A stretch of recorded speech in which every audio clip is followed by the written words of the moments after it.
বিশ্বজুড়ে দেখা দিয়েছে মাঙ্কিপক্স বা অ্যামপক্সের প্রাদুর্ভাব।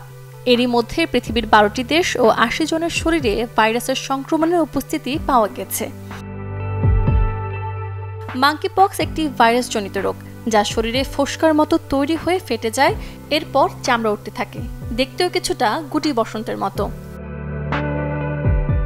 বিশেষজ্ঞদের মতে অ্যামপক্স বানর, ইঁদুর, কাঠবিড়ালি কিংবা খরগোশ বর্গের পোষা প্রাণীর মাধ্যমে এই রোগ ছড়াতে পারে। এছাড়া এই ভাইরাস মানুষ থেকে মানুষে ছড়াচ্ছে শারীরিক সংস্পর্শের মাধ্যমে, যেমন এই রোগে আক্রান্ত রোগে ব্যক্তিকে স্পর্শ করা, চুমু দেওয়া কিংবা শারীরিক সম্পর্ক গড়ে তোলা।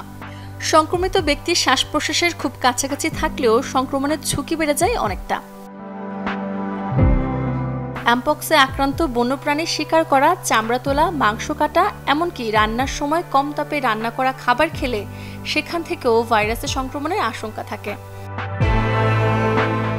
স্বাস্থ্য অধিদপ্তরের মতে অ্যামপক্স সংক্রমিত রোগীর ব্যবহার করা পোশাক, তোয়ালে, বিছানার চাদর, যে কোনো ব্যবহার করা জিনিসপত্র থেকে ছড়াতে পারে।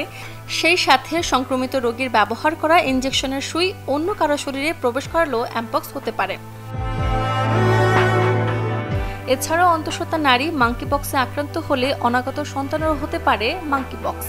মাঙ্কিপক্স শুকিয়ে যাওয়ার পর ফোস্কার আবরণ যদি বিভিন্ন স্থানে ছড়িয়ে পড়ে, সেখান থেকেও সংক্রমিত হতে পারে এই ভাইরাস। তবে ভয়ের কিছু নেই, এই ভাইরাসে আক্রান্ত রোগী সুস্থ হয়ে ওঠেন কয়েক সপ্তাহের মধ্যে। Desk report, channel 24।